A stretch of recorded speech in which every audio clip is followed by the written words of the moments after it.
घने जंगलों से घिरे एक छोटे से गांव में काव्या नाम की एक गरीब लेकिन बेहद दयालु लड़की रहती थी।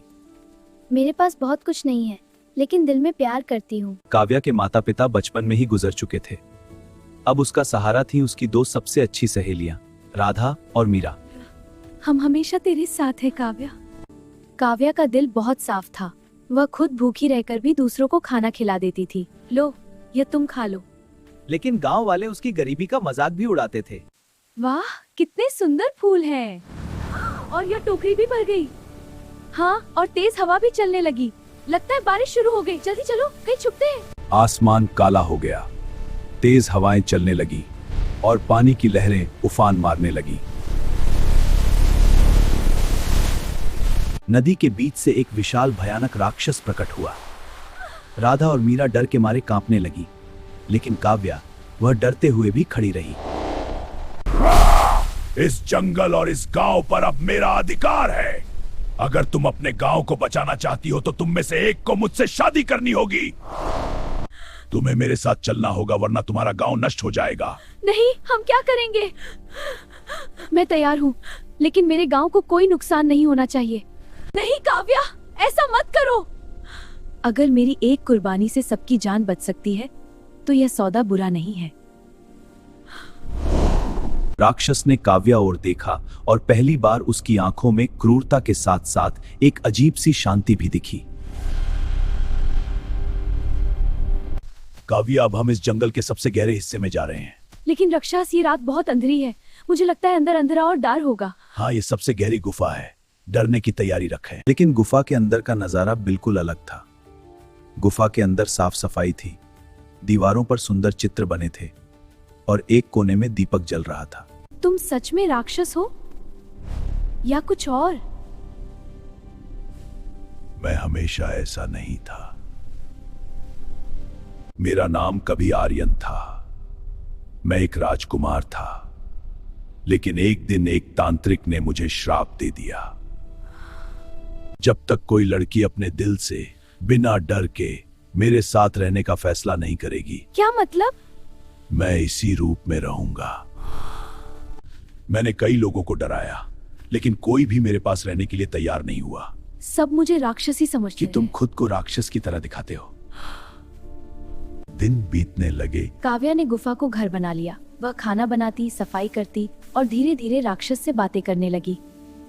तुम्हारा रावम क्या है? गुफा के अंदर राक्षस भी बदलने लगा। अब वो कम गुस्सा करता और काव्या की मदद करने लगा। तुम्हारे अंदर एक अच्छा इंसान अभी भी है, बस तुम उसे छुपा रहे हो। राक्षस ने पहली बार गुफा के अंदर रखा हुआ आईने में देखा और उसे अपने अंदर कुछ बदलता हुआ महसूस हुआ। लेकिन कहानी इतनी आसान नहीं थी। एक दिन वही तांत्रिक फिर से गुफा के अंदर वापस आया, जिसने राक्षस को श्राप दिया था।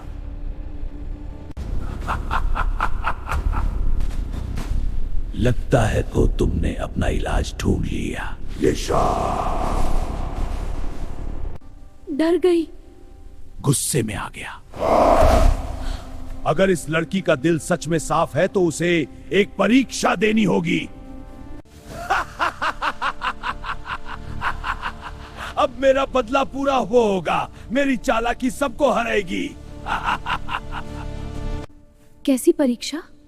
अगर तुम्हारा दिल सच में इतना पवित्र है तो तुम्हें 3 कठिन परीक्षाएं पास करनी होंगी। अगर तुम असफल हुए राक्षस ही रहे। नहीं, मैं काव्या को किसी का अगर इससे तुम्हें आजादी मिल सकती है तो मैं यह परीक्षा जरूर दूंगी। अचानक चारों तरफ अंधेरा छा गया। मुझे डर लग रहा है। क्या जाओ? ये जाओ क्या है? अपने सबसे बड़े डर का सामना करो। अकेलापन।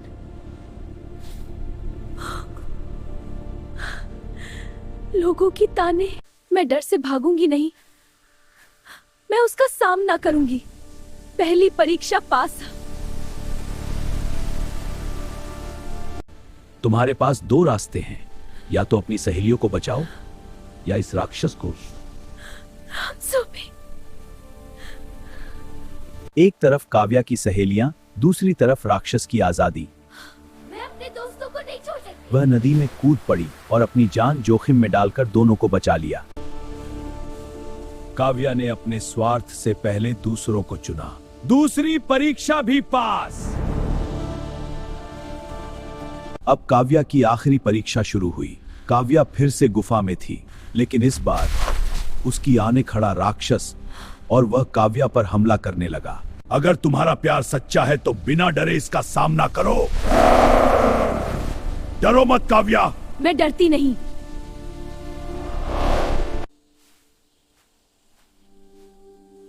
मुझे तुम्हारे रूप से डर नहीं लगता, क्योंकि मैं जानती हूं तुम अंदर से अच्छे हो अचानक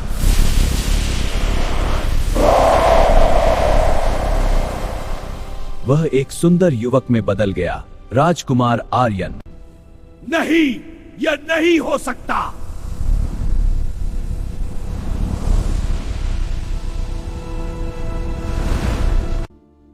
तुमने मुझे सिर्फ इस श्राप से ही नहीं, बल्कि मेरे अंधकार से भी आजाद किया है। क्योंकि मैंने हमेशा तुम्हारे अंदर की अच्छाई देखी। हाँ, हम वापस आ गए। हाँ, खुशी कब नहीं होता है। हमें भी आप सबसे मिलकर बहुत खुशी हुई।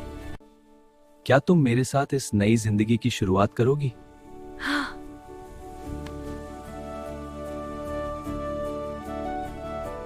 आर्यन और काव्या की शादी पूरे गांव में धूमधाम से हुई।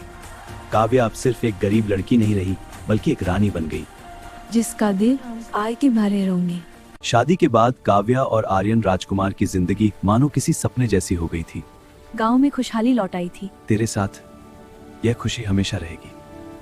खेतों में हरियाली, लोगों के चेहरों पर मुस्कान और हर घर में खुशी का माहौल था। खेतों में हरियाली, खुशी का माहौल था। आर्यन अब सिर्फ एक राजकुमार नहीं था, वह एक दयालु और न्यायप्रिय शासक बन चुका था। मैं हमेशा तुम्हारे साथ हूँ, आर्य लड़की थी। तुम सबसे अच्छी हो। एक रात काव्या को एक डरावना सपना आया। उसने देखा वही तांत्रिक जो पहले हार चुका था, लेकिन इस बार वह पहले से कैसे हो सकता है। तुमने मुझे हराया नहीं, बस थोड़ी देर के लिए रोका है। अब मैं लौट आया हूं और इस बार तुम्हारी दुनिया खत्म कर दूंगा। अगले ही दिन गांव में अजीब घटनाएं होने लगी। पेड़ सूखने लगे, नदी का पानी काला पड़ गया, रात में अजीब आवाजें सुनाई देने लगी, लोग डरने लगे। आर्यन, मैंने एक सपना देखा। एक तांत्रिक जंग लड़ रहा है। वह तांत्रिक सच में वापस आ गया है। मैंने तुम्हें बताया था कि तांत्रिक की शक्ति एक काली मणि में बंधी है, जो जंगल में वहां जान घाटी में छुपी है। अगर वह मणि नष्ट कर दी जाए तो तांत्रिक हमेशा के लिए खत्म हो जाएगा। हमें देर नहीं करनी चाहिए। चलो, यात्रा शुरू। चलो, हमें उस मणि को तलाशना होगा। राजकुमार, जैसे जैसे हम घाटी के पास पहुंच रहे हैं, चारों ओर अंधेरा बढ़ता जा रहा है। हाँ, और हवा भी ठंडी और भारी होती जा रही है। क्या तुम्हें भी हमें देख रहा है? हाँ, चलो सतर्क रहें। जमीन पर अजीब निशान दिखाई देने लगे। हर कदम पर खतरा महसूस हो रहा था। अचानक एक विशाल छाया काव्या और आर्यन राजकुमार सामने आ खड़ी हुई। वह तांत्रिक था, अब पहले से भी ज्यादा डरावना। तुम यहां तक पहुंच ही गए, लेकिन अब तुम दोनों का अंत तय है।